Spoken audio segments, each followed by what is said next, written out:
This week on the Steam Machine Podcast, I have just one word for you, Gromit. Cheese. Cue the music!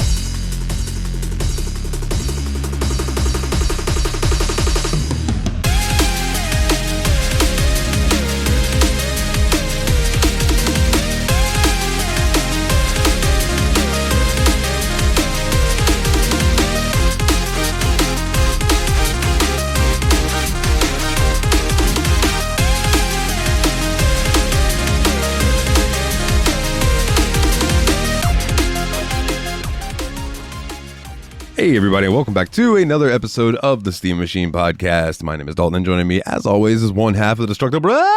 How you doing, y'all? It's Willie. How are you doing, my good sir? What you been up to these past couple weeks? I've been doing pretty good. I know on the last episode I was dead tired, which is one of the reasons we're recording this one much earlier. In the meantime, I've been I've read a book that basically kind of inspired me to start keeping kind of a daily habits journal. So I've got like these 9 little check marks I'm trying to make in a little calendar every day. And so far as you can see, there's a lot of check marks being made.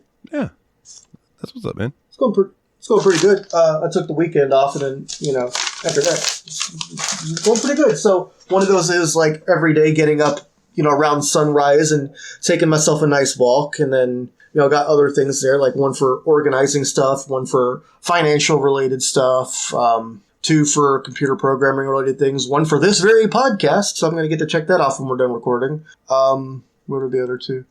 A couple for exercise. I think I mentioned that already. And then just other random things I'm trying to keep up on top of that aren't really necessarily worth talking about. Well, that's what's up, man. Like, it's good to have direction of sorts. Like, it helps. You know what I mean? So I can get that. Yeah. And my main goal, the idea about doing this checklist too, is I feel like it really helps me to have some specific idea of what I want to do with my day and things I need to do. And I think that the waking up first thing and going for a walk habit especially has been super useful, because that it recontextualizes bedtime, it recontextualizes awake time, and it means the basically first thing I'm doing in the morning is getting out, making myself get some blood going through me, maybe listening to some music, maybe listening to podcasts, maybe just listening to nature. It really gets my head ready for the day. Then, after that, come in, make myself some breakfast, and it feels a lot more started. That's what's up, dude. I'm glad it's helping you out. Yeah. Let's see. One thing that's been interesting I've been up to recently is I kind of went back to doing some delivery driving. It turns out the app I was doing has changed the way that their sort of premium pro driver program works to now they have preferred matches for higher ranking drivers, which means if you have a high customer service record, you are going to get the orders that tip more and are basically more regular and pleasant customers. Well, that's what's up. That's a good thing. It is genuinely. I've only been doing it a little bit, so I can't say it's a world-changing thing so far. But even just doing lunch shifts, I'm making twice as much as I used to back in the day. Hell yeah, that's what's up. Yeah, so even though at first I didn't want to get back to doing it, I just thought, I'd like to at least pay this next bill and make myself some money so I can go to the bar and play pinball, and it's been really good. Hell yeah, man! It's always nice to have a little stream of income. Yeah. And if they've made it, easier for you to make said income, then that's even better. Exactly. The fact that the jobs I'm getting assigned are ones that actually have some promise to them. And when I say the tipping difference is big, I mean, it is a crazy difference. When I was still at the green level, which is the starter level, I had a bunch of old reviews. So I just needed to get a bunch of jobs in during the month. So I'd have the number of points for the month because I already had the high approval score, the high review score, and all that. So I just needed to do so many deliveries. And when I was doing green, it was go do this delivery that's going to take you 20 minutes and you'll make $4. And now it's here's a delivery that'll take you about 30 minutes and you'll make 15. Yeah, that's much better. So it's changing lunch from barely keeping up to gas to actually, at least beating minimum wage, which is kind of nice. Yeah, I remember when I worked for Midnight Cookies in Gainesville, I was a delivery driver, and I was delivering to college kids, and college kids don't necessarily tip that well. Right. So there was a lot of nights where my tip money was literally enough money for me to get gas and a pack of cigarettes for the way home. Yeah. That was it. It was man, I didn't stick around at that job too terribly long. Yeah, I can't blame you. I mean, I'm very grateful that, my my tip money is covering more than just my gas. I'm actually able to do some stuff with it. And look, because I've been getting out more, you can see I've got my watch on right now, the Apple Watch, and all 3 of my rings are closed. They've been doing that most days lately. Because, get up in the morning, do that walk, and I'm doing the checkmark minimum, just 2 minutes of something. So, for the podcast, for instance, I'll say, you know what? I'm just going to get on Yakuza and play it for 10 minutes. And save as soon as I do a side story, because then I can at least mark a check mark. And, just building the habit of doing that every day means the days you're really feeling it, you'll get in there and you'll play the game for 5 hours. Yeah. Similarly, if I'm okay, well, I got to do some strength training, I'll do a set of 5 push-ups and see where I go from there. And if that's all I do, I'm building up the habit of doing it every day. And on the days where I'm feel good, I'm all right, I'll throw some kettlebells in over the top. I'll do some chin-ups. We'll see what else we got going for us, Yeah, it's a good way to stay motivated. And so, when I go for my walk, I'm saying I walk 2 miles or 2 minutes away from my house. And if I want to, I can turn around right then and there. But I never have. I keep walking a little further. I'm okay, let's make it 5 minutes and see if I want to turn around. And even then, I usually don't. Usually I'm let's make it a half a mile and then turn around. At least get a full mile while we're out here. Oh, yeah. And I feel even just walking a mile every day has been really helpful. My watch has told me that my cardiovascular fitness has risen up from low to below average, which, still not perfect, but it makes me feel like I'm not going to die of a sudden heart attack. If you ever hit 8 Mile, I'm going to start calling you Rabbit exclusively. Just so you know. Well, I feel if I keep doing this walk every day, then after about a month, I'm going to start adding jogs in a couple times a week too. We'll see. Well, good, man. I'm glad you're sorting things out, it seems. Yeah, and it's very motivating to, again, I just got to hold up that calendar and point at all these check marks and be look, see? And then doing that motivates me further too. So it helps to turn it from from an excited feeling to an extrinsic motivator to an intrinsic motivator to a habit. And that's my goal, is to try to make habits of all these things. So it just becomes something I do. Yeah. And it's also kind of one thing I'm trying to do is reframe the way I think about it too, where it's not I don't say to myself, I'm someone who wants to go walk every day. I'll say, I'm a walker. I get up and walk. Even if it's not every day the longest distance, I'm a walker. I'll go walk. I'm a programmer. I'll do some code. I'm a podcaster. I'll study for the game. I'll review the games. I'll research the game. I'll play the game. I'll record the episode. Today, I'm not even playing the next game on the show because recording the podcast is my check mark for the number 7 slot on there. Oh, yeah, man. It just feels nice. Yeah, forming habits is hard, but it's doable. So I think you got this, man. Well, the book I was reading that helped me with this forming habits thing is called Atomic Habits by James Clear. And basically the idea of it is it teaches you 4 things that makes it possible to build a good habit or makes a habit become a habit, and 4 ways you can reverse that to get rid of bad habits too. So the idea of forming a good habit, I made some notes in this notebook, are you want to make it, so there's the 4 phases of how you respond to something, which is the cue, the craving, the response, and the reward. So for the cue, you want to make it obvious. So for me, for instance, trying to tie walking every morning to sunrise. That means when it's sunrise, I'm well, it's walkies time, dude. Got to go for walkies. Then make it attractive. One of the big things about that is, I remind myself how I feel afterwards, and I remind myself, hey, I get to make this little checkbox.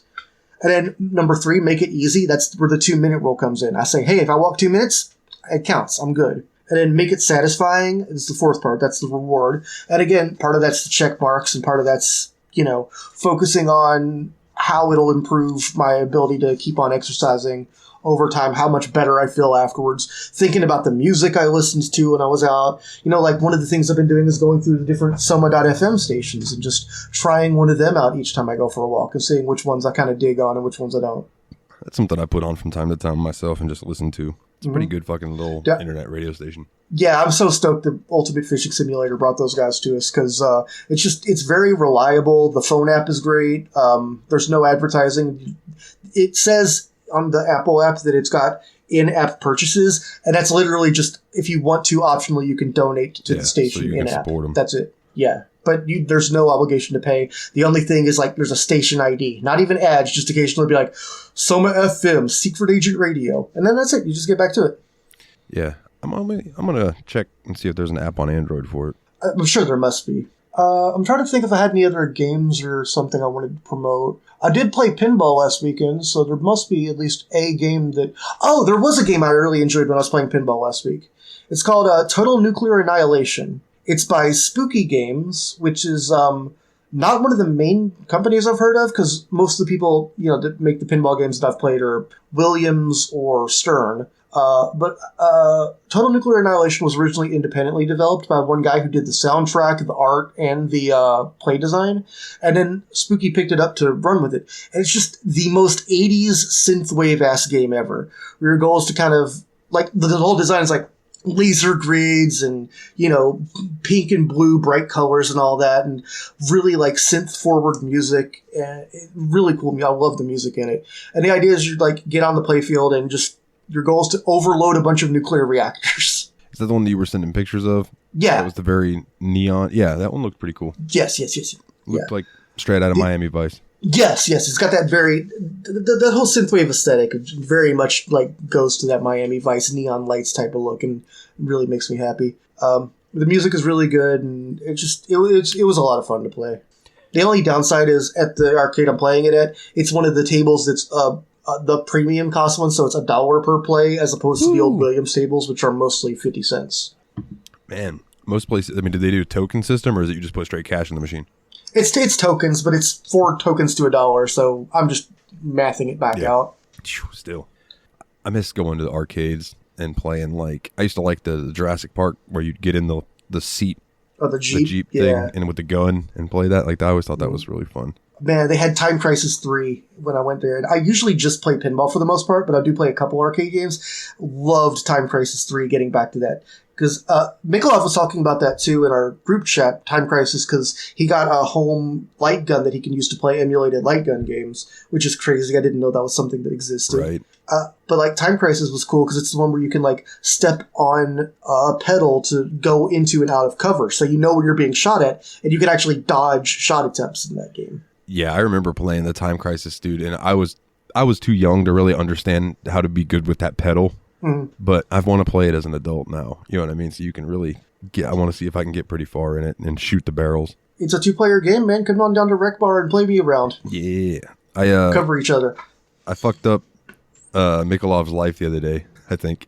Not really. Oh, yeah. But on but kind of. On the episode that we were recording for Dan and Jeff's Media Dump, he was unaware. He was talking about how much he loves DDR. And he said that he's got like a PS2 that's to be able to connect it to the internet, yada, yada. And he turned it into a DDR machine. And I said, well, bro, you do realize that... I said, you know Clone Hero, right? And he goes, yeah, I made that song for you and put it in Clone Hero. I said, yeah, there's a DDR version for Clone Hero, right? Like there's a DDR open source game. Stepmania. And he was like, oh, don't fucking tell me that. And I was like... That sounded a lot like him. You kind of nailed that voice he does.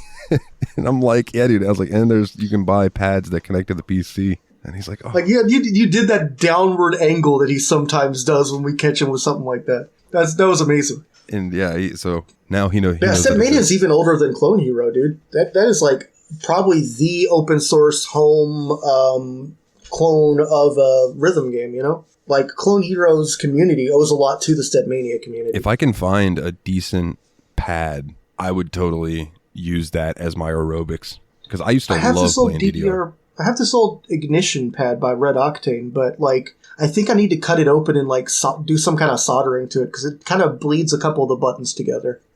Yeah, and that can fuck you up in that game, for sure. Yeah. Yeah, it's if you want to play DDR at any kind of halfway decent level, like, you want to take it to where misses are inexcusable, but if the game is double tapping your arrow, then, like, you're going to miss just because the pad is screwing you, so... Yeah, and that's kind of my thing. No full combos for you. I feel like if I want to get a good pad, kind of like if I want to get a good guitar for Clone Hero, I'm going to end up having to spend some duckies since it's niche, Yeah. Well, they did release that. They've released one called the Riftmaster recently for because of the Fortnite Clone Hero game. Oh, no. Yeah, that's the one that I was looking at, but that's still, I think it's like $80, $100, something like that. Yeah, it is. Yeah. That sounds about right, yeah. Somewhere in that range. It's still pricey, but, I mean, I do love playing. But the fact that they're making plastic guitars again is kind of neat. Yeah, for sure. Was there anything else you've been up to, brother? Usually I have like a video game thing to report now, or at least a Doom WOD or something, but I kind of haven't been playing that much Doom lately.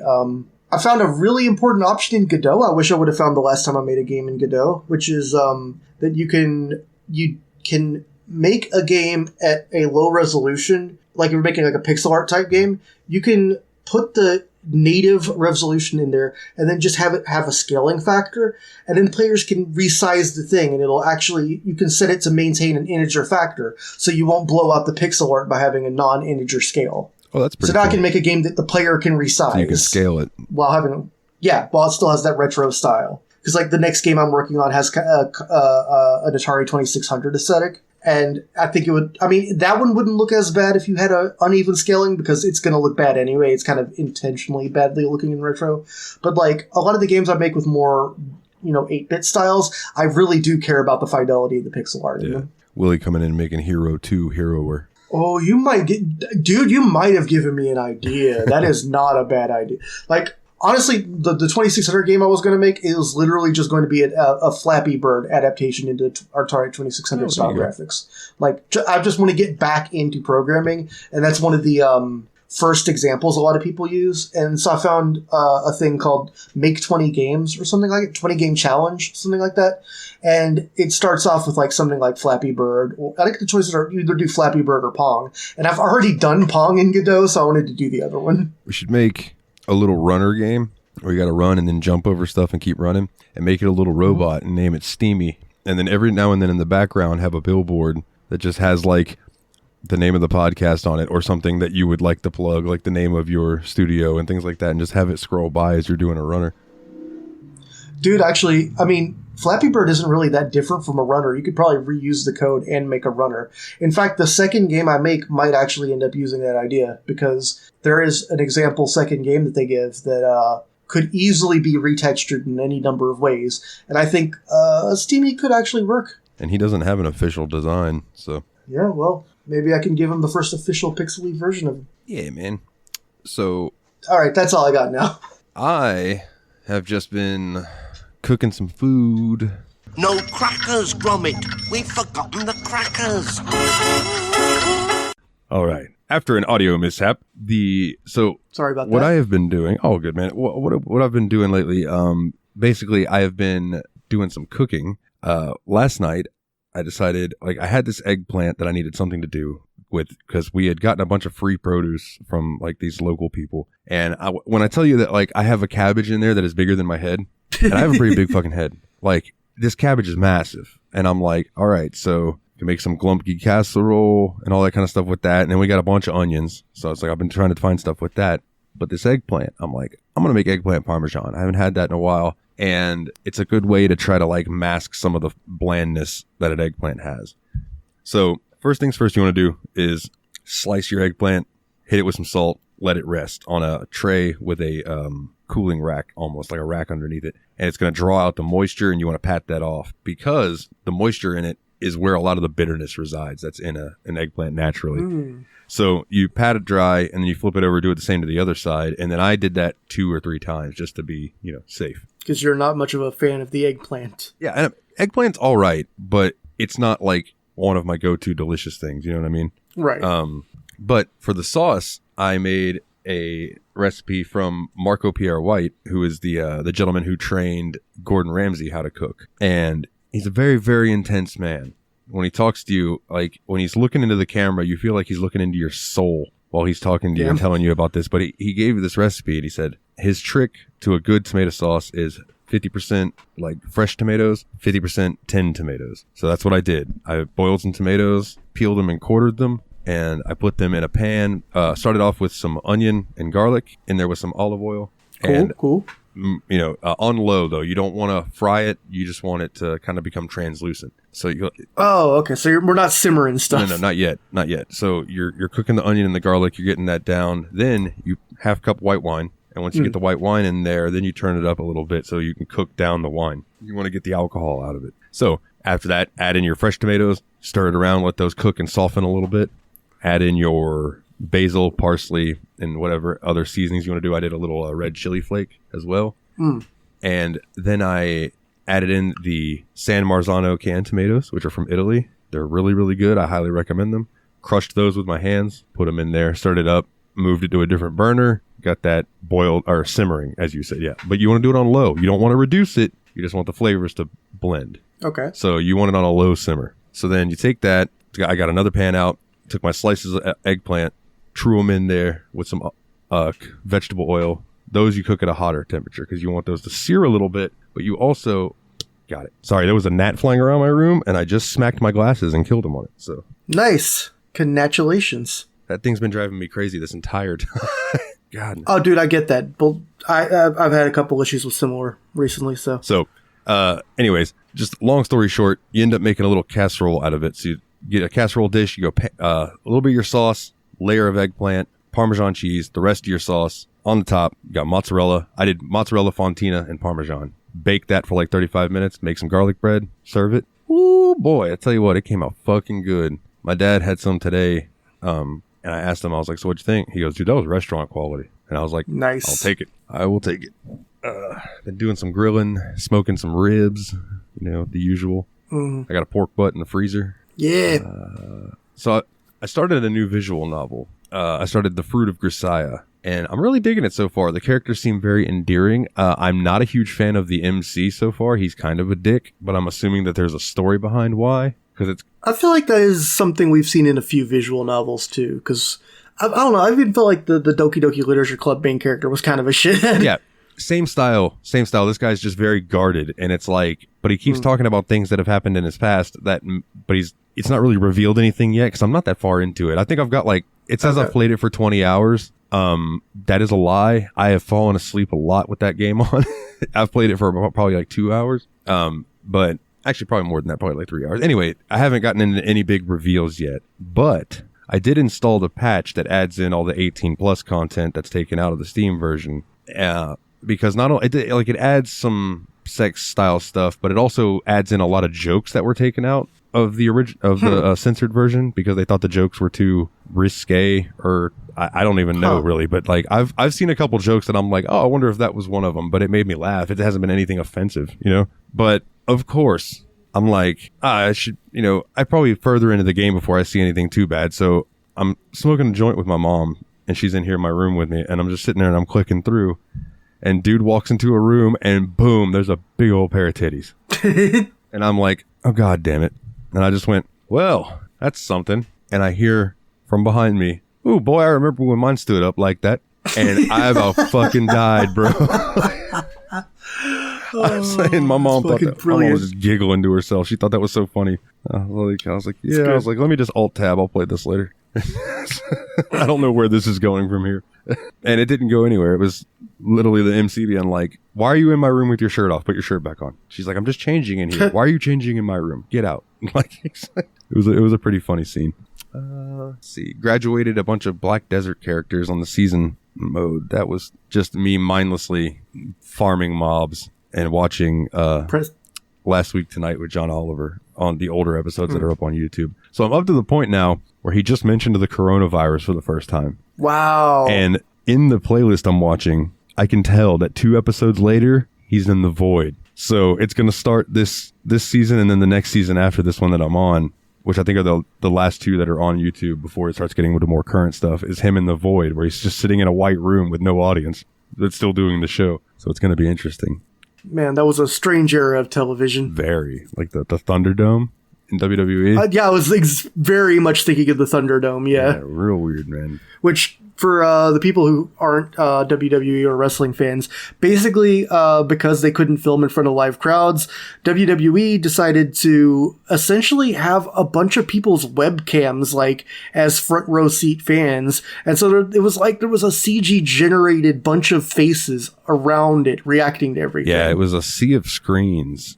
And it was just a bunch of people really watching from their computer. I never did get a chance to get in on that. I did try one night, but... It's like if you were ever in Stickam back when that was big and there would be 20 people on a Stickam call, or I guess Zoom calls more recently, if you were ever in a school Zoom call or something, and there were just that many faces, it was like that, but a 3D model around the ring. Yeah, and if you got allowed in there, if you weren't attentive and cheering and things like that, they would take you off. And if you did something that was against the rules, like somebody held up a picture of Crispin Wall or something like that, you know what I mean? They got IP banned where they could not join anymore at all. And I was like, you know what, though? Good on them sense. for things like that. It's a privilege. Yeah. It makes sense that we're putting you on TV to let you be part of our program. And if you're going to troll, fuck you.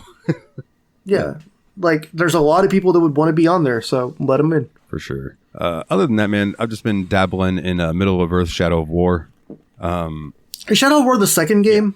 I did see you get on that, and I was going to ask you some about that, because if you remember, I really enjoyed Shadow of Mordor for the show. Shadow of Mordor is a really good game, and so far, Shadow of War has been... Yeah, what I'm expecting is for it to surpass Shadow of Mordor. It is everything about Mordor, but better so far. I haven't even been doing the story stuff. I've just been running around fighting orc generals. Fair enough, dude. I loved the generals and the Nemesis system. Yeah, well, the Nemesis system is upgraded now. Like, there's a lot more to it. Cool. It's really quite enjoyable. It's a huge fucking game. It is 151.31 gigabytes. Good lord. It is a huge game, but it runs smooth as butter. I'm so impressed with like how well it runs. And the fighting in it is just so smooth, dude. It's like we talked about on the other episodes, Batman with swords, you know, and I'm really, really enjoying it. Just playing it in the background because I have like nothing to play at the moment for the show. So yeah. So I've been like finding things to pass time with. Yeah, even before this recording, I actually went and looked through the game list because it's like, if I'm leaning towards anything, I might want to just tell you in advance what it is so you have something to play. Yeah. And while I'm thinking about it, before we get into our game of the week, so since we last recorded, we lost Ozzy Osbourne. Yeah. And right after he did his farewell concert, I did 3 Ozzy vocal covers. And when I was uploading a bunch of stuff to YouTube, I put those in there and uploaded them. Well, YouTube tells you, either there's no copyrights found, there's copyrights found, but the person who owns it allows the stuff on YouTube, or as I know now, which I've never seen before, it can be copyrighted and just straight up blocked. No one will see the video. So the 3 Ozzy songs said that. This is blocked. No one will see this if you post it. So I said, oh, okay, that's fine. So I deleted them and I didn't upload them. But since I've done that, I have gotten 0 views on YouTube. Huh. Like that Radiohead song that I did for you posted. It's got 0 views. I did a Korn song called Hating. I think it's got 2 views. And the Korn song that I posted before, like a few weeks ago, has like 300 and something. So like, it's just strange to me that all the videos that I'm posting now are getting nothing. You think you got like an algorithm strike in addition to that? I feel like I did that and I somehow am getting like shadow banned or something. It's fucking weird. Yeah. And I messaged YouTube support about it, but they haven't gotten back to me. So, but yeah, man. So if if you happen to catch yourself on YouTube, go check me out, man. You can just put in my name, Dalton Suter, and it'll come up. Give me some views, because it's nice when like I have people who actually like listen to the stuff that I put time into and like throw them up on there. Because like there's times where I just get disenfranchised, I think, with it, and I just don't upload. Like I didn't upload to YouTube at all last year. Discouraged, I think, is what you mean. Disenfranchised is when you lose the right to vote. Oh yeah, that discouraged. Then I just get discouraged. But yeah, if it makes you feel any better, I have seen some of your video like covers. I mean, at least as of a few days ago, on my front page every now and then, especially like Korn stuff recently. Oh well, that's good. At least it's popping up because like. So it's not like 0%. It's just I haven't clicked on all. I click them from time to time, but I'm usually looking for something specific if I'm on the YouTube front page. Yeah, as goofy as that sounds. The other day, I was just like I was on the Steam Machines YouTube channel, not my other one, and I just like clicked one of my videos, put it in a window, muted it, and just let it autoplay. I was like, I'm gonna give it a view that way. Fuck it, I don't care. That's the power of the greater Steam Machine network. Yeah. So, sir, we played a Wallace and Gromit game. Yes, we did. Now, before we get into the game, yeah, I think this is an interesting point. We did a watch along on Discord. Yes. Was this your first exposure to Wallace and Gromit? This is exactly what I wanted to bring up, yes. While I'm a little culturally familiar with Wallace and Gromit, and I'd seen like a couple of like clips on YouTube, this game and the couple of shorts you showed me are the only Wallace and Gromit I've ever seen. I just wasn't, I guess, in the age group or where that was like ubiquitous for me when I was the age it came out. And so it wasn't like I was old enough to be watching it with nephews, and I wasn't young enough or I was a little too old for it to be directly aimed at me when it came out, I think. Or at least when it came out in the US. I don't know if the scheduling was a little different, because it seemed like it was more universal in the rest of the English-speaking world than in North America. America. Yeah, so I'll read a little blurb about it. So, Wallace and Gromit is a British claymation comedy franchise created by Nick Park and produced by Aardman Animations. The series centers on Wallace, a good-natured eccentric, cheese-loving bachelor inventor, and Gromit, his loyal and intelligent anthropomorphic dog. It consists of 4 short films, 2 feature-length films, and numerous spin-offs and TV adaptations. The first short film, A Grand Day Out, was finished and released in 1989.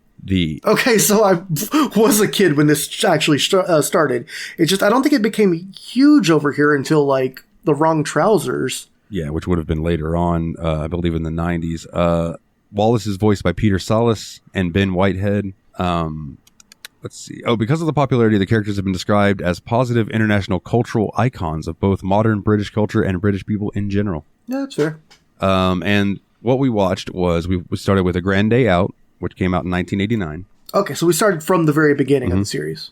Then we watched The Wrong Trousers, which was 1993. Then we did A Close Shave, which was 1995. Okay, so these were throughout my childhood. I guess they missed me in particular. And fun fact, whenever this Wikipedia article was up, I don't know if it still is, but A Close Shave had 100% on Rotten Tomatoes. Nice. And then after that... that seems very reasonable. We did not watch this, but was Wallace and Gromit Curse of the Were-Rabbit, which is a film. The full-length film, yes.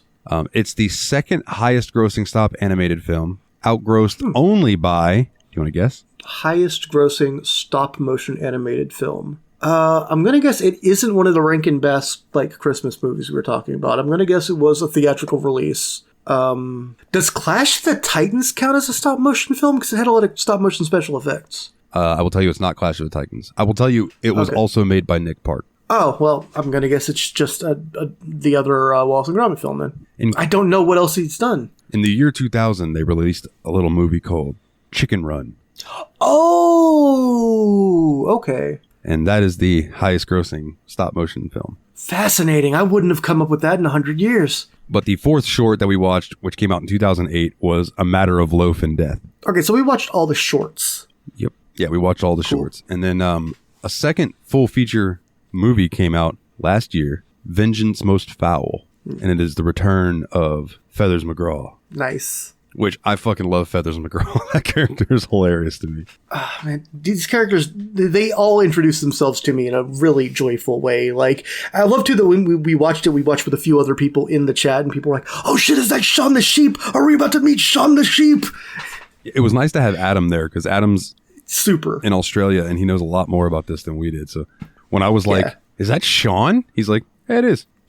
I was like, hey, that's what's up. But yeah, we played the game, though. Oh, let me just go ahead and say, if you've never seen Wallace and Gromit, go watch it. It is charming as and funny as fuck. It's witty, it's clever. I love the art style. The characters are very charming. The setting is just really delightful. Like Wallace and Gromit's little world of inventions in their suburban, West Wallaby Road. It's just really nice. Yeah, dude. West Wallaby Street's a great place. Like, I would go there and visit if it was a real place. Even if it was just, like, based on, if the clay was based on a real place, I would go visit the place it's based on just to be like, yo! Like taking photos at the Abbey Road crossing? I get it. Yeah. Kind of saying pissing on the Alamo, Oh, Ozzy. Rest in piss. But the good kind. R.I.P. the Prince of Darkness. The guy from Ghost put it really well. He said, for the man who was a Prince of Darkness, he sure brought us a lot of light. Oh, that's sweet. And I was like... Well, there's no shadow without light. And there's no metal without Ozzy. I mean, you could easily argue that Black Sabbath was the first band to do fully formed what you would call heavy metal. Yeah, I think so. I think there may have been antecedents to it, but the song Black Sabbath is a heavy metal song, and it's 1970 or 1969. Yeah, amazing. And then... I know we talked about this off air, but like what blew my mind was his first solo album, the one that has Crazy Train, I Don't Know, Suicide Solution, Mr. Crowley. That album came out in 1980. Yeah. And I mean, for one thing, fucking Randy Rhoads is showing off like crazy on that album. He basically presaged the entire what metal guitarists would sound like from that point on, because he showed up to do the shred and like, basically, it was just him and Eddie Van Halen doing that kind of shit at that point in time. Yeah. That was it. Yeah. And then, like, bands evolved from there. but it's just yeah, but wild. like the thing Randy Rhoads brought is he brought the more Baroque inspired, stuff that we think of when we think of the more metal stuff. Whereas, Van Halen, it was more showing off and doing a lot of almost bluesier stuff. Yeah, it's great shit, man. Go listen to some Ozzy. Yeah, and even then, when we're talking up Randy Rhoads, you can't overlook the Zakk Wylde era as well. No, I mean, even, and I mentioned this in our group chat, and Nate made a good point. Jakey Lee is also a great guitar player, but he was coming after Randy Rhoads and was before Zakk Wylde. So he's sandwiched in there between two absolute legendary guitar players. So yeah. But Jakey Lee wrote Bark at the Moon. Hell yeah, that's an incredible riff. I mean, he wrote the lyrics too. Oh, he wrote the whole damn thing. So fun fact, Ozzy never wrote anything in his life. He was just a front man and a singer. I mean, that makes sense too, though, because like you can definitely see that the stuff written for his solo career sounded nothing like Black Sabbath. But the wild thing too is Black Sabbath without Ozzy also didn't sound like Black Sabbath with Ozzy. Like, there's a reason Heaven and Hell basically became a different band. Yeah, because Dio was very different. I mean, Dio's great. Mm-hmm. Yeah, but it was very different. Yeah. I mean, you could definitely hear Tony Iommi in his own riffs, but the way the songs were structured and everything, even, like, completely different sounding. Yeah. Like, just without Ozzy, with that voice up front, it's a completely different sound. And I'm saying that as someone who had, obviously, I first started listening to Black Sabbath. I bought the 5 main, Ozzy records, but got into the other stuff later, and man, it's all very valid, but Ozzy is irreplaceable in his own way. Yeah, absolutely, dude. So, getting back to our topic, though, we played Wallace and Gromit's Grand Adventure, episode number 1. But the Grand Adventure... Do you have some OWs for me? That's what I'm going through right now, sir. The obligatory Wikibooty bullshit. Let's go. The Wallace and Gromit Grand Adventures is an episodic graphic adventure game based around the characters of Wallace and Gromit, created by Nick Park and produced by Aardman Animations.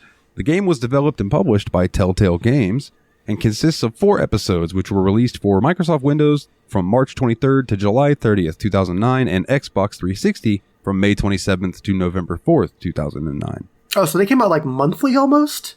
Yeah, it looks like it. That's wild, yeah. So, interesting fact before I get into just the episode 1 stuff. The playable demo of the first episode was made available in March 2009 and could be downloaded from the official site as well as Yahoo Games. Wow. It was also included on the Region 2 DVD and Blu-ray releases of A Matter of Loaf and Death as DVD-ROM content. Huh. So you could have played the demo of the game on a DVD for the show. I think that's pretty cool.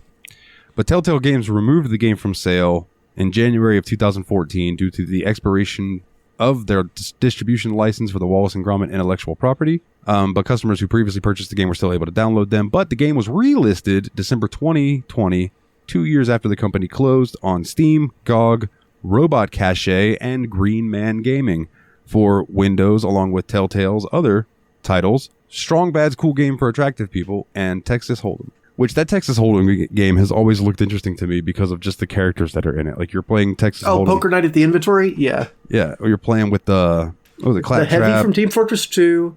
Oh, you're taking the second game. Yeah, Claptrap's in the second game. And then the girl from Portal. GLaDOS is the dealer, I think. Yeah, just hilarious to me. Like, that they're in a card game. This is great.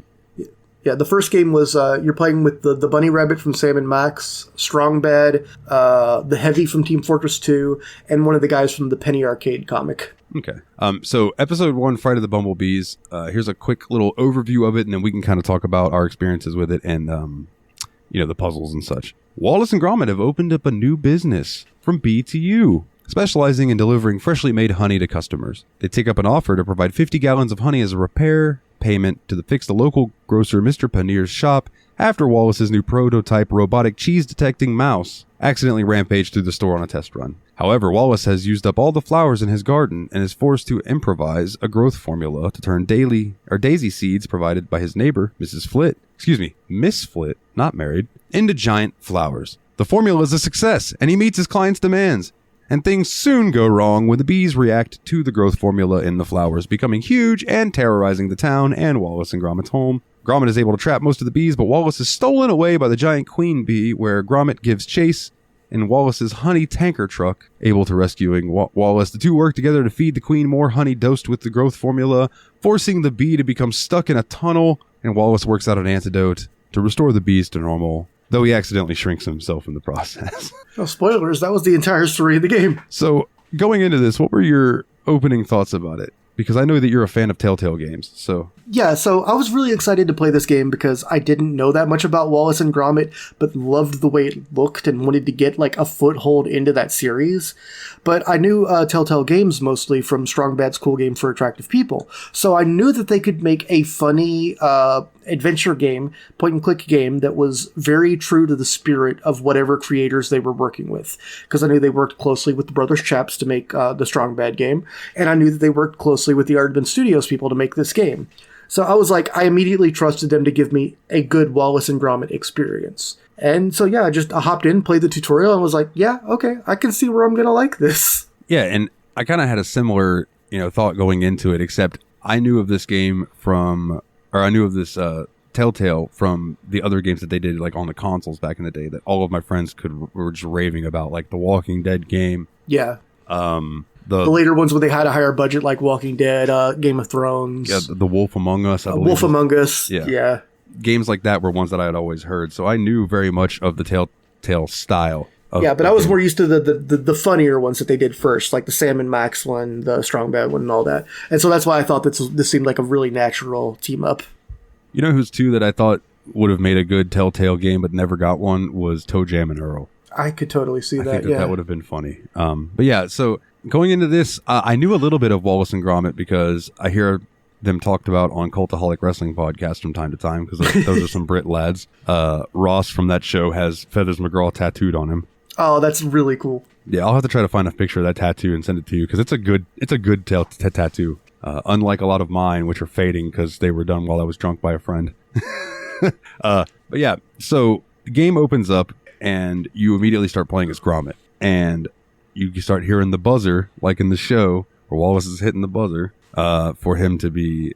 You got to let him down for breakfast. Now, at this point, when I started playing, I hadn't seen the show. So this being exactly what happens in the first Wallace and Gromit short really warmed my heart when I saw it. I was like, oh, okay, now I see. So you hit the... Gromit pulls the switch, and Wallace's bed tilts up, and a hatch in the floor opens, and he drops through where there is a pair of pants hanging by his suspenders. I wanted to say trouser holders. I'm like, that's not right. What the fuck? Trouser holders. They call them braces in England. So he falls into his pants, and he lands in his dining chair, and then he holds his arms out, and these robots put his sleeves on. I love them attaching the sleeves. That detail just made me really happy for no real reason. It made me wonder how that would work. Yeah, it was just a funny visual. Yeah. It's just really cute. I don't know. Puts his sleeves on, and they pull down the shirt and the vest over him, and then you got to make him breakfast, which in the show goes a lot smoother. In the game, you have to actually... That's one of the first puzzles. Yeah, you got to get the 3 pieces of breakfast to him. Yeah, you got to go make you got to go make some eggs. That motherfucking squirrel. Yeah. So that squirrel causes so much trouble throughout this game. How much time did it take you to piece together that you needed to put the butter there? Because I pretty much got it immediately, but I had to notice the footprint on the butter tray. Yeah, that's basically what happened to me too. Is I was kind of looking for things I could interact with in the foreground, and the moment I saw that, I'm like, oh, I see what you did. Yeah, I was like, I see what you're getting at. So you put the butter down. Next time a squirrel comes in to try to take your toast, he slips and falls and then fucks off. So yeah, because it isn't always immediately obvious what you can interact with in this game, which is common of point-and-click adventure games, and not a specific criticism I'm leveling at this one. Yeah, and there was a button. I think it was maybe if you held tab, it would highlight interactable things. Yes, but that didn't tell you what to do. It just meant that you could interact with it. Right. It did make everything glow, which was nice. Did you have any favorite puzzles in the game? Because I feel like we don't need to go through beat for beat each puzzle, but I liked the puzzle in the beginning of the second act. Basically, I would say the game was separated into 3 acts, which is Act 1 is from the beginning of the game till the time you put together the growth formula. Mm-hmm. Part 2 is trying to undo what you've just done with the growth formula. And then Act 3 is basically the final boss fight where Gromit's trying to rescue Wallace from the Queen Bee. Yeah. And I would say the beginning of Part 2 does a really awesome job using prompt. Okay, so there's a scene where you go up to Colonel, I don't know his name, but he's a kind of retired military man who basically constantly thinks there's still a war going on. Dude, that guy was hilarious. He was so funny. And basically, you use Wallace and Gromit's porridge gun to shoot at the giant bees in the front yard. But just hitting them isn't enough. You need to use the props in the front yard to basically permanently trap them to where they can be contained. And the thing is, when you're exploring the front yard in the first act, you can like interact with all those things and see how you can use them. And so it's like all of a sudden stuff that it was like Chekhov's gun was planted in the front yard along with Chekhov's holster and Chekhov's bullet box. Yeah. Like, it was amazing how, like, I was like, oh, that's why I could flip that around earlier. That's what it's good for. Yeah, that's... Like, it was very satisfying to me. 100% agree, because when I first flipped the thing and it made the pond appear, I'm like, well, that's cool. Was that just like a little thing from the show? I didn't really know how that was going to work out. And then when you had to use that to trap one of the bees, I was like, oh, that's brilliant. Same thing with the wrong trousers. When you could go up and interact with that door and it would just come out, mow a little bit of grass and go back. But then in that, you had to shoot the door for it to come out and then drop a bee in it. Super fun, dude. I loved when you had to get the tea bag back from the squirrel. So you go to get strongium in order to make the growth formula. You have to find the ingredients for it. In order to get, you have strongium tea. So you're like, oh, that's easy. I'm gonna go. So you go to get a thing of tea. Squirrel comes, takes the tea, and runs. So it's of course your last tea bag, because why wouldn't it be? Yeah, of course, because it's... Oh no, I forgot the crackers. So you go out there, you find an old piece of toast in the kitchen. You're like, oh, don't let this go to waste. So you trade the squirrel for the tea bag, and he drops the tea bag. Wallace goes to grab it. It bounces off his hand and lands. I'm just going to say it lands on his neighbor's titties. And Wallace cannot bring himself to ask her. She's so positively English. Yeah, he's like, he can't be like, excuse me, ma'am, my tea bag is on your bosom. Right. No, you have to go and do another puzzle to get a purple flower to put in with her pansies to make her think that the pansies grew. So then she bends over to smell them and the tea bag falls off her titties. There's a whole thing to it. But the puzzle you had to do to get the flowers cracked me up. So you go to the newsstand and you're talking to the old lady who runs it, and she starts asking you for words. And you put together that you're insulting her husband. And I did that 2 or 3 times before I realized, oh, okay, he likes the insults. So I ended up calling him, I went through trial and error until I think I called him a mild gentleman. Yeah, I think mild gentleman was it. And he was like super upset, slams the window, it knocks the flowers down, and that's when you can get them. And that whole thing cracked me up. And then one of my favorite puzzles was the cheese and the mouse with the cop. Yeah. Oh my God, bro. I laughed so hard. So you have to talk to the cop. So So I felt this puzzle a bunch too, so I got to hear like all the dialogue before I finally figured out what to actually do. Oh, did you? And man, that puzzle, it's got some good stuff in it. I failed it one time, and then I got it on the second time. But like, so you end up finding the grocer gives you a sample piece of Wensleydale. Yes. And then back at your house in Wallace's room, if you go up there on his night tray, there's his nighttime snack of gorgonzola or gorgonzola. Yeah, that's the gorgonzola, however he called it in the show. Remember when we were like, might have said did he just? Yeah, you're right. Did he call it gorgonzola? What? That's right. But yeah, gorgonzola. And so you have to talk to the cop and click on his hat and be like, oh, it's rather hot out here to be wearing that helmet, huh? And the guy takes it off and he wipes his forehead, and you got to toss a piece of cheese in his hat. Yeah, that's the part that took me the longest. I couldn't figure out that the hat was separately for a while. Dude, took me a while to realize you could click the hat separately. That's the thing that I got right the first time on accident. Like, I was just I wonder if I can put something in his hat. It'd be funny if I put cheese in his hat. And I threw the gorgonzola into his hat. So then I meandered my way over to that window, and I'm looking into the mouse in there. And I'm like, oh, well, this thing comes for cheese. I wonder if I give it cheese, if it'll do something. So I threw the Wensleydale through the window, and it goes under the bed. Then I went and talked to the cop again. That's when he's like, I'll go interview it one more time. And then that's where I fucked up, and I did the orders wrong. And then my brain was like, okay, I see how this is. Yeah, so you use the remote control for the cheese robot to basically mimic like it's trying to have a conversation with the cop. Yeah, so the cop's like, look at me when I'm talking to you. So as Wallace, on your little remote, you choose gorgonzola or whatever cheese you put in whichever one you put in his hat. I think you can flip him. It doesn't really matter. He looks at the cop, and then he asks him, do you have regrets about what you did? And then you go tell the mouse to try to get the piece of cheese that's under the bed, and it makes a grinding noise that sounds like crying. And the cop's like, is he weeping? And then, the cop's like, are you going to do it again? And you make the mouse for the third choice, which you don't have. And the mouse is just looking around for it, which makes it look like he's shaking his head no. And the cop lets him out. It's fucking beautiful, dude. I blew that puzzle like 4 or 5 times, so I got to hear the cop be like, he's not showing an ounce of remorse, and I don't think you are either. You're both menaces to society and should be locked up. It's like really funny stuff. Yeah. The whole game, like, if I could encapsulate this game in a word, it would be charming. Yeah, I really do feel like that's the most fair word. Like, I enjoyed it a lot. I do want to point out, I did soft lock myself and caused a whole bunch of shit with myself that I didn't need to do. So I was under the impression that this game just had autosaves. So I tried to do a puzzle. There's a puzzle that you have to do where you get the automatic frying pan from your kitchen as Gromit, and you go into the downtown of Wallaby. You go in downtown, and there's some bees that are flying around the grocery store. So what you have to do is go set up the trap. Well, first you have to convince the lady to close her store, and then she goes up and I'm assuming bangs her husband. Yeah, that was a fun follow-up to the insult saga, by the way. Yeah, it was, yeah. Will, oh, whatever her name was. And so it's shuttered. So then you go over, you rig your frying pan to close the awning. The awning. And what you have to do is run back over to where the bees are at, rattle a pole, and they'll fly over there, and that awning will close them in there. I thought I had to put something in the frying pan. So I sat there trying to put stuff in the frying pan for a while, and that thing went off and it closed, and I couldn't get it to open again. Oh, damn. So I was like, oh, okay. So then I loaded my autosave, and it had autosaved after that happened. Oh, that's brutal. And at that time, I didn't know that there was a regular save system in this game. So I literally just quit for the day, came back 2 days later, and started the game over. I got back to where I was at in like 15 minutes, though, because I knew all the answers to the puzzles then, you know? But did it the second time, first try, really easy, now that I knew I didn't need to put anything in the frying pan. And I was like, oh, well, God damn it. And then it was not long after that I figured out there is a save system. And I was like, oh, God damn it. That's so brutal. And then you told me about it, and I didn't end up using or needing it because I didn't screw up that one puzzle. And I think that might have been the only possible soft lock. Yeah, I think it is the soft lock in the game. And I was like, damn it, man. But at least when we do episodes 2, 3, and 4 eventually, I know now that there's a save system.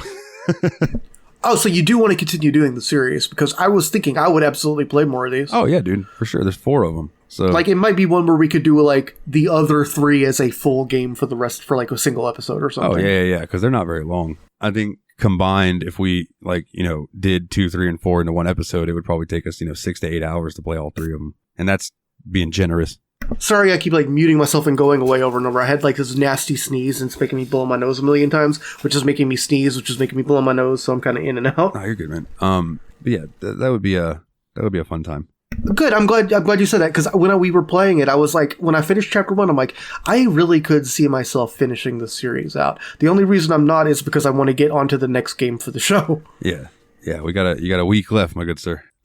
No worries. Trust me, no worries. Oh, no. I'm not worried about you. I hope that our special guest that I had to bang that necromancer for gets at least close to the end. We'll see. If I fuck the witch for nothing, I'll kick him in the balls. Was it a nice witch? It was a sandwich. Okay.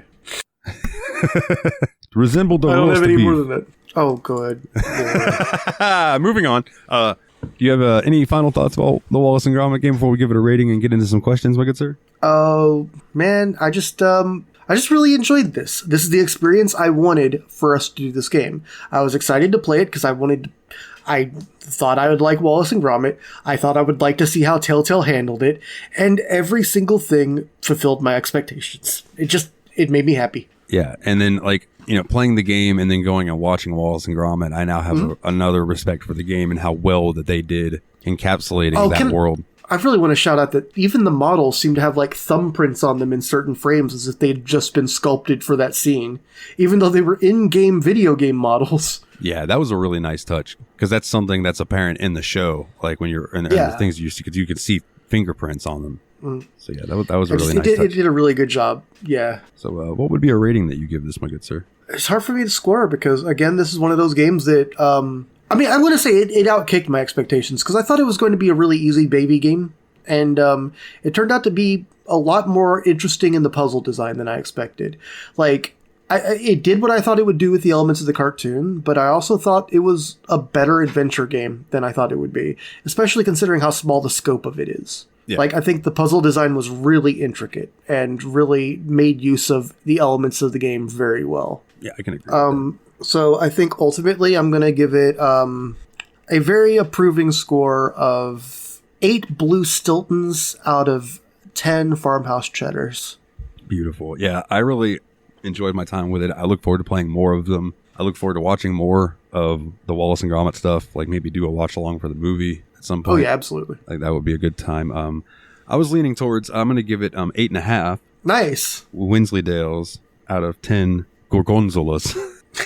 Oh, and before we go, I got to tell you, my favorite joke in the first Wallace and Gromit. I had told you as it was coming up. I'm like, oh, here it comes. When they go to the moon, because they run out of cheese, and they're like, where are we going to get cheese? And they're, oh, the moon's made of cheese. Let's go to the moon. So they build a rocket and they fly to the moon. And Wallace is walking with a soccer ball in his hand, and he looks at Gromit and he takes it and he kicks it, or he tosses it up in the air, and they just stand there and wait. Yeah. And it doesn't come down, and I cackled. Like, I laughed so hard the first time I saw that. Just visual humor, the timing, it was so good. Yeah. And shout out to, in the show and in the game, Gromit is one of the best examples I can give of expressionary reaction getting across exactly what it needs to. Because he doesn't talk, but you know exactly what Gromit is thinking and feeling. Yeah. Yeah, he's an extremely expressive character, and like just you can tell, you know? Yeah, absolutely. All right, man. We got a few questions. Let's see. First one was from Adam, and I think we ended up looking and figuring this out. It was, what is the first game that you played in your Steam library? Oh, right. Yeah. And I think we got that down to what was like some of the first games added to your Steam library. Yeah. So let me find my old messages of myself, because I did send it to my other account. Okay. Yep. All right, so I'm trying to find mine, so you can go ahead and... All right, so apparently the game that was the reason I installed Steam was Gone Home, actually. Oh, yeah, I've heard of that game. Yeah, I got that in August of 2013, and that was the first game I apparently installed on Steam. And then several months later, at the end of 2013, I downloaded and installed The Stanley Parable, Dive Kick, and Brothers. And I never actually got around to playing Brothers. And then a few months later, I downloaded Kerbal Space Program. And from that point on, it looks like I start using Steam as more of a regular platform. Okay, yeah. Mine seems, the first games that I added to my library that weren't free games, because those don't have a date, was May 11th, 2018. And it was Oddworld, Abe's Odyssey. Oh, nice. Then I added the same day, I must have gotten a little bundle or something, Jade's Journey 1 and 2, Freedom Cry, Blackguards 1 and 2. Then months later in October, I got Soul Calibur 6, No Man's Sky, The Witcher 1 and 2, Vampire the Masquerade Redemption, Sanctuary RPG, a game called Metal as Fuck, the Divinity games, Postal 2. So you really went shopping that day. Yeah, and the other games in the Oddworld series. So Exodus, Munch's Odyssey, and Stranger's Wrath. And then from there on, there's just a bunch of games where I was getting Fanatic bundles and stuff like that. So, gotcha. But yeah, man, it's a little peek. The first game I ever played on Steam, though, was probably, I'm gonna guess, No Man's Sky or Soul Calibur. That makes sense. Yeah, man. Imagine how different No Man's Sky was even then than today. Way different, bro. Way different. All right, our next question comes in from Fenris. Have you ever woken up screaming from a dream? Like screaming, like, ah! No, but a shout or a yelp very frequently. I don't know if I've ever woken up screaming from a dream. I did wake up within the last couple months having a panic attack because in my dream I couldn't move. Like I couldn't move my arms or my legs or anything. And then I woke up and still couldn't move. And it was because I had burritoed myself into my blanket and somehow like swaddled it. Like I was like really in there.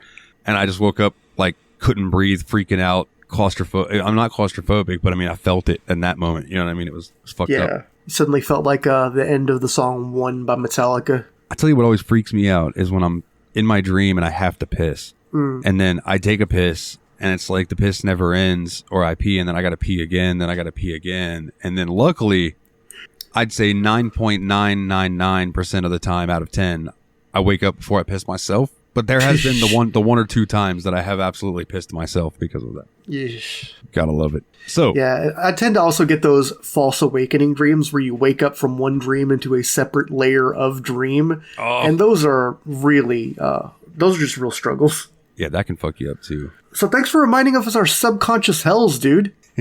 So the next question comes in from Adam, and it's a picture one. You're a teenager in the 2000s. 4 of your friends just hit you up for a sleepover, but you can only go to 1. Who are you rolling with on this weekend? So the choices are Zach, and Zach has one of the Linkin Park albums that's not that good, Tekken 5 for PlayStation 2, Batman The Dark Knight as a movie, and Domino's Pizza for dinner. James has 50 Cent's Get Rich or Die Trying, Mario Kart Double Dash, the movie Superbad, and Chick-fil-A. Now hear me out. James got a lot going on because he's got a family-friendly game. Mm-hmm. He's got a family-friendly dinner. Yeah, for some reason he's giving me this weird like homeschooled energy that's hard for me to fight off. But then he's got Superbad and unedited 50 Cent album. So like, yeah, interesting. So then you got Robbie. Robbie has Bullet for My Valentine album, Hand of Blood, Halo 3, Scary Movie 2, and Popeyes. Chris has My Chemical Romance, The Black Parade, Left 4 Dead, Grandma's Boy, and Panda Express. And then Jake comes in with an MF Doom album, Need for Speed Most Wanted, Donnie Darko, and Taco Bell. I know there are going to be some Jake people out there, but I feel like he is trying a little too hard for my tastes. I feel like Chris has the most stuff I would enjoy, but also the most stuff that I would feel like I'm hoping nobody else is there that I know because I don't want to explain why I like all this stuff. Well, Grandma's Boy is a funny movie. Just objectively, it's a funny movie. It's an underrated movie. I think it's way funnier than people give it credit for. I mean, I think that My Chemical Romance is a better band than people give them credit for. And Panda Express is, reliable Chinese-esque food. It's the Taco Bell of Chinese food. Yeah. I think I'm going to go Robbie, though. Hand of Blood's a great album. Yeah. I feel like Robbie's is the time. Also, I feel like if Robbie's party has like 8 dudes in it, it's going to be even better. Like, his is the one that the more stacked the crew is, the happier it's going to be. Oh, yeah. Everybody playing, jumping up into some Halo. Hell yeah. And like all the stuff he's got, all of that is better with more people.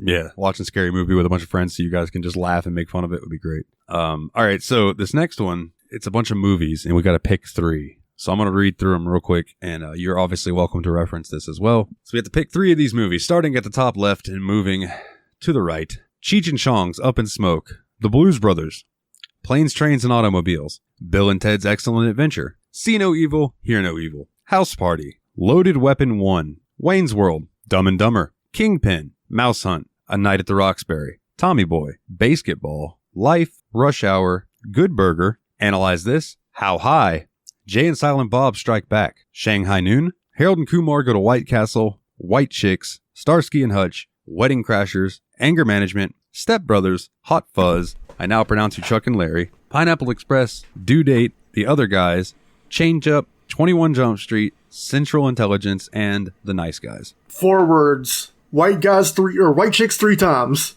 This is a tough one because a lot of good movies on there. Yeah, and there's a lot of movies here that I'll go to bat for, even though I haven't seen them in so long.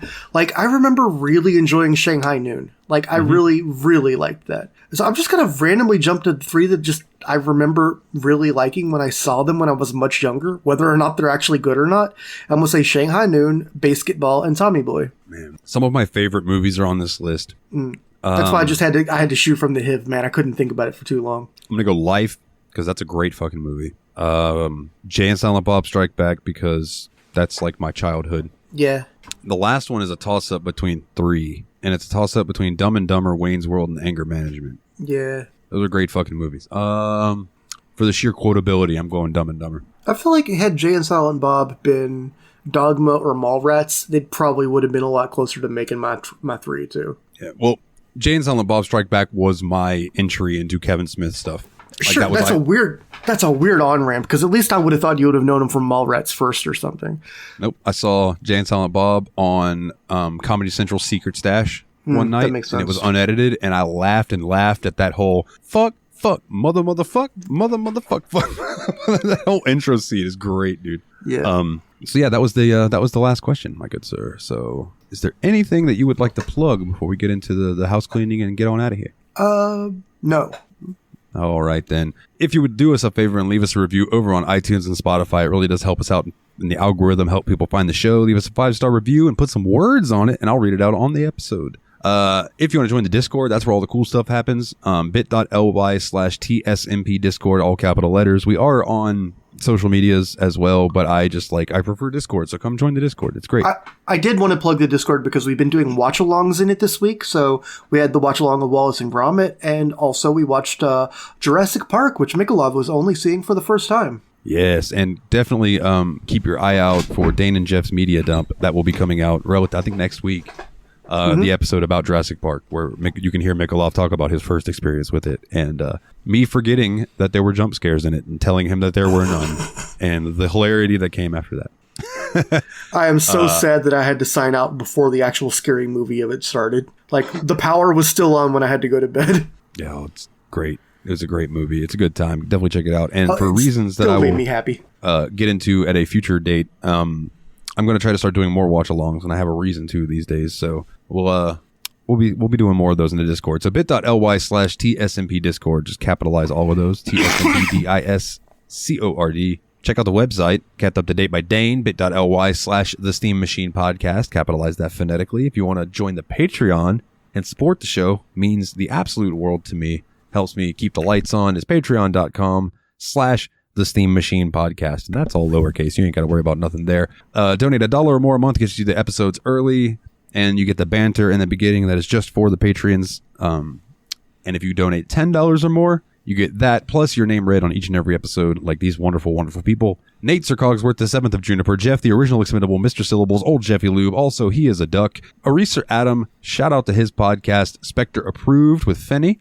Team Retrogue, go check him out over on YouTube. He is your one-stop place for all the info on handheld devices. Mr. Puzzles, Dane himself, check out him and the original expendable Jeff over on Dane and Jeff's Media Dump. Flying Brian, Doran Gray, and the RPG Wolverine, Logan Jorid. You are all very, very much appreciated. Check out JRPG Report. It is my news show where I bring you with the latest and greatest JRPG news. Just dropped an episode today. Talked about some stuff that came out during the Nintendo Partner Direct, and a few other things that had been kind of floating around and everything. But go check that out. There is some big news that came out today. I'm so glad that you got to check in on that for the direct, because I thought about talking about it on this show and was hoping you had a chance to talk about it. So yeah, the Squeenix stuff I thought was important. I definitely am looking forward to that Octopath Zero. When I did the episode, there was no my news sources hadn't covered it yet. So I was like, oh, I bet that they are all just trying to get as much information as possible right now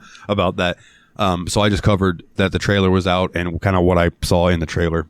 Basically what you and I talked about in the DM is what I brought up on the JRPG report. It was check that out. Shout out to Dane and Jeff's Media Dump. Shout out Grumpy Jeff's Pro Wrestling Power Hour. That'll be back soon. We are on hiatus at the moment because life has been wild. Other than that, man, we'll be back next week to talk about Yakuza. I don't know if the episode will come out next week. I think we'll record it next week, and then I'll release it the next week after that to keep the 2-week rolling. But we are going to record it early due to some time constraints for our resurrected friend. But yeah, that'll be fun. Next week, talking about some Yakuza 6. The Song of Life. Wrapping up Kiryu's story, man. And I'm very much looking forward to it. It's going to be a good time. Until that episode drops, everyone, be easy, be awesome, and, take it easy.